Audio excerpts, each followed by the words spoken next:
On vous écoute. OK, je voulais savoir qu'est-ce que vous pensez qui va se passer à partir du 15 octobre dans le système de santé après qu'il y ait eu un nombre qu'on ne connaît pas encore de concierges, de postes bénéficiaires, infirmières. Je pense même que les médecins vont se faire mettre dehors de l'hôpital. Qu'est-ce que vous pensez qui va se passer? Aucune idée. J'aimerais bien que nos représentants retirent cette idée folle. Je suis en faveur d'un retrait préventif face à cette idée complètement idiote. On est d'accord là-dessus. Pensez-vous que c'est possible qu'il y ait des ruptures de services extrêmes, même jusqu'à aller fermer des hôpitaux la nuit ou dans Oui. des grands centres, même Québec, Montréal? Oui, c'est possible. Vous savez, c'est une mouvance. Est-ce que vous savez qu'est-ce que veut dire mouvance? Probablement un gros mouvement populaire qui ne s'arrête pas rapidement. Une mouvance, c'est un peu comme une vague sur l'océan. Ouais, c'est ça. Elle se perpétue. Et à partir du moment où elle a un élan, elle ne cessera que lorsqu'elle s'échouera. Exemple, la migration des lemmings en Australie. Lorsque s'organise le mouvement migratoire, ça va jusqu'à en ligne droite plonger du haut des falaises. Une mouvance, c'est dangereux. Une fois partie, elle ne s'arrêtera que lorsqu'elle s'échouera. Faites attention, vous a dit Maillot au printemps. Faites attention avec vos obligations. Faites attention de ne pas écœurer le monde, trop de monde. Écœurer Maillot, c'est pas grave.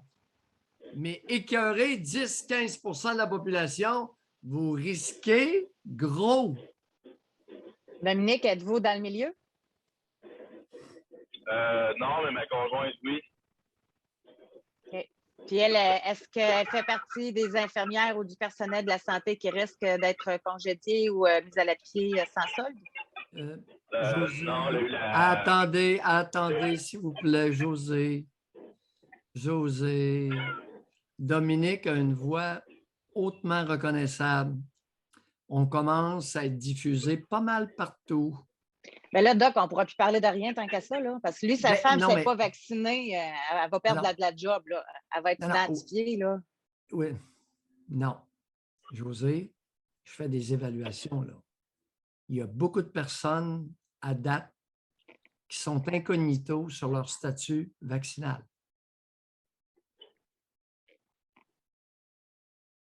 Toute information qui permettrait à un auditeur ou à un tiers d'être harangué, harcelé. Je comprends ton point, José, mais j'ai une crainte réelle. Là. Je ne comprends pas. Vous comprenez. C'est ça le principal. L'idée, c'est de ne pas rendre la personne identifiable et qu'un malfaisant pourrait lui nuire. Il y a énormément de malfaisants dans tous les milieux.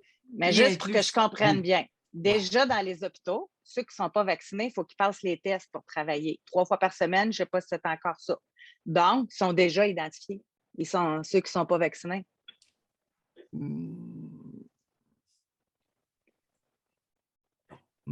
José, beaucoup de monde ferme les yeux. Je suis consulté, là. Alors, l'information que je vous dis, la prudence que j'énonce, est à partir de personnes qui m'ont consulté, qui sont dans le milieu. Ils m'ont consulté pour avoir des exemptions médicales afin d'obtenir leur passeport vaccinal. Il y a plusieurs milieux où on n'en parle pas.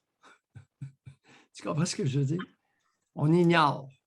On ne demande pas. Okay. Dominique, est-ce que vous vouliez rajouter quelque chose? Ben, je voulais savoir, on parlait de la mouvance tout à l'heure. Vous pensez que la mouvance va se terminer de quelle manière? Lorsque la vague va s'échouer sur les récifs, la vague va être brisée par les récifs. Elle va s'échouer. En termes humains, ça serait quoi? Ça représenterait quoi? Imprévisible. Ce que vous avez énoncé au début pourrait survenir.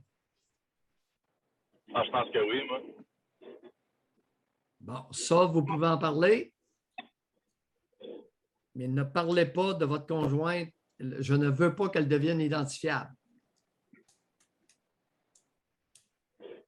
Qu'est-ce qui vous permet d'être aussi pessimiste?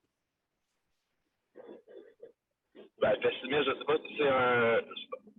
Je ne sais pas si pessimiste c'est le bon mot, mais je dirais plutôt...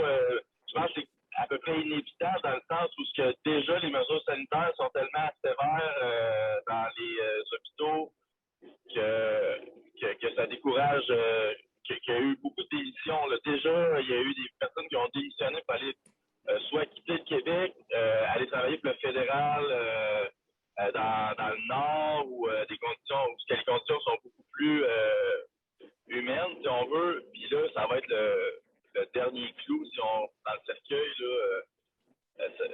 Les prix de service, en tout cas, j'ai vraiment de la difficulté à voir comment ça va être soutenable sur le long terme de mettre... Christian Dubé et le premier ministre Legault prennent un risque. Un gros risque. Un très grand risque. Moi, j'ai très hâte au point de presse pour savoir qu'est-ce qu'ils vont annoncer pour être capable. C'est là que ça va se jouer.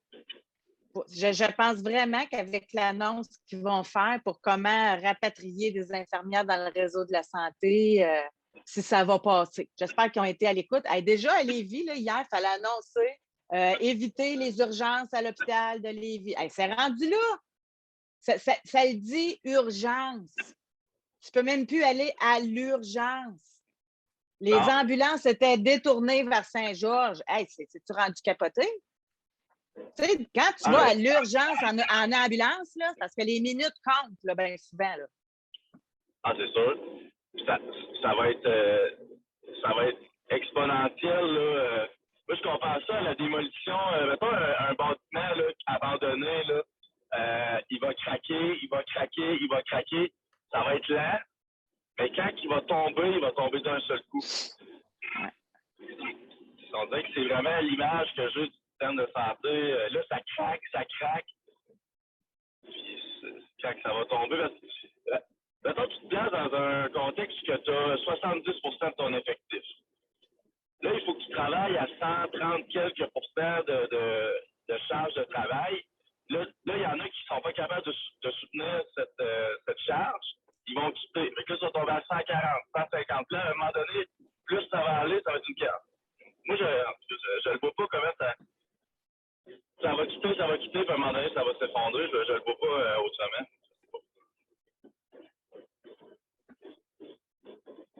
Je ne sais pas ce que vous en pensez. Je vous écoute. Je ne suis pas devin, mais je suis très inquiet. Et je recommande un retrait préventif des idées saugrenues. Oui, ça c'est certain, mais si ça arrive, j'ai l'impression qu'ils vont le faire. Ils vont. Ça me surprendrait aussi qu'ils reculent. Il y a une force inéluctable du rapport dominant-dominé. N'oubliez pas que dans la culture canadienne-française, le rapport, le type relationnel, le type de relation la plus fréquente, le type de relation le plus... la plus... Non, ça s'accorde avec le type. Le type de relation le plus prévalent, le plus fréquent, c'est la relation dominant-dominé.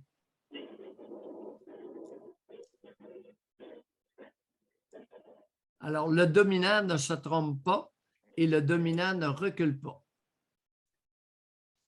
Jusqu'à temps qu'il soit obligé, on verra. Jusqu'à temps qu'il ne lui reste plus de dents.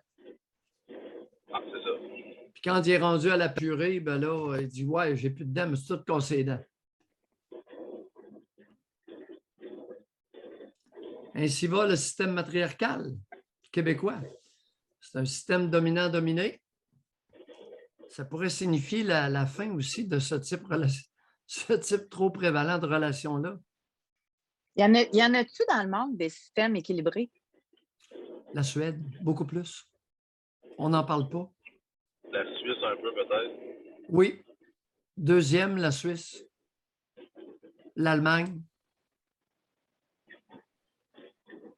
Mais la Suède a une longueur d'avance à ce niveau-là. Un petit pays, l'Islande, je pense, sont plus équilibrés aussi. Là. Bon, c'est un tout petit pays, écoutez, très isolé. Ils ont développé leur façon. C'est tout que vous savez, il fait noir 6 mois, là. Pas comique, c'est pas Jojo, l'Islande, là.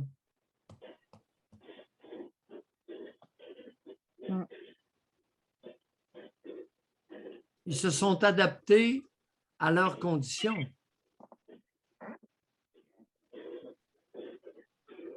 Mettons, on peut prendre l'exemple en 2008, je pense que c'est le seul pays à avoir mis des banquiers en prison, là, suite à la crise des subprimes. Vous vous souvenez de ça? Oui. Oui, j'ai vu ça. Oui, les Islandais ne niaisent pas. Ben, c'est un tout petit pays. Il y a 500 000 habitants en Islande. C'est tout petit. C'est gros comme la ville de Québec. Il y a la même population comme la ville de Québec. Je pense que, sauf erreur de ma part, c'est 500 000 habitants. C'est pas beaucoup de monde, là.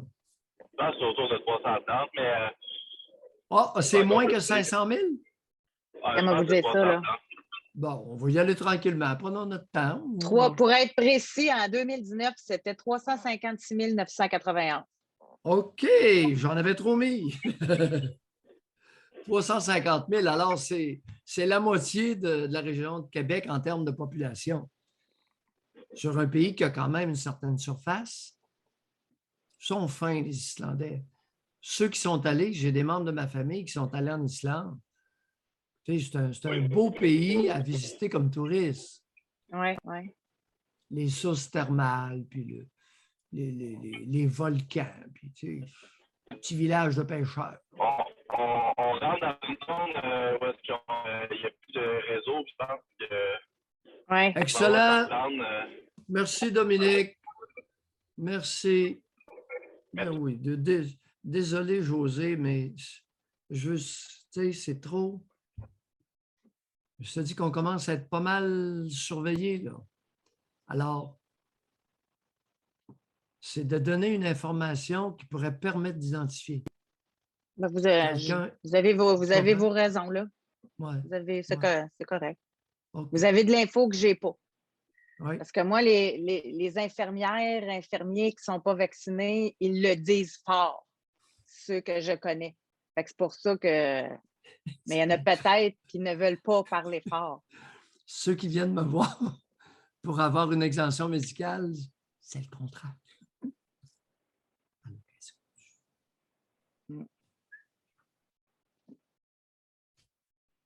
J'ai 6 exemptions médicales de signer.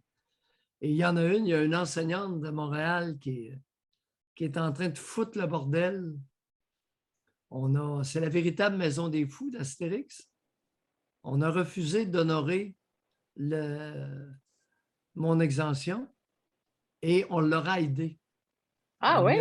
On l'a envoyé au CIUS qui lui a monté une histoire de numéros de fax confidentiels où je devais envoyer le formulaire. Hey, les tweets, formulaire de la FMSQ, c'est marqué.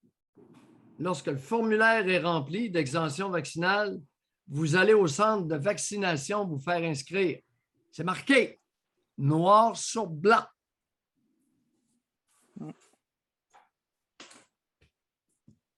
Alors là, j'ai recommandé stratégie. Ça, je peux en parler, ça vient de moi. Stratégie à ma cliente. J'ai dit là, tu vas retourner au plus gros centre de vaccination de l'île de Montréal. Vous aurez tous deviné que c'est au stade. Il n'y a pas de plus gros, stade olympique. la personne qui va refuser, vous allez lui demander de vous montrer les documents qui lui permettent de refuser ce qui est écrit là. Tu comprends? Maison des fous. Oui, Eric, tu te souviens? Je l'ai lu plusieurs fois. Il s'agit de demander à une perdue de te montrer ce qu'elle n'a pas. Fait que là, elle va demander à toutes les autres la même question. On sait très bien que le document n'existe pas. Fait que c'est l'autre côté qui devienne fou. Exactement comme la maison des fous d'Astérix. C'est pas une blague. Ce gars-là, c'est un génie. c'est bon. Ça s'est passé hier, avant-hier. José. Ah, tu demandes?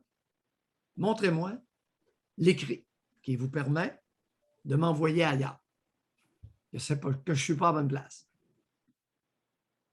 Le document, il n'existe pas. On le sait.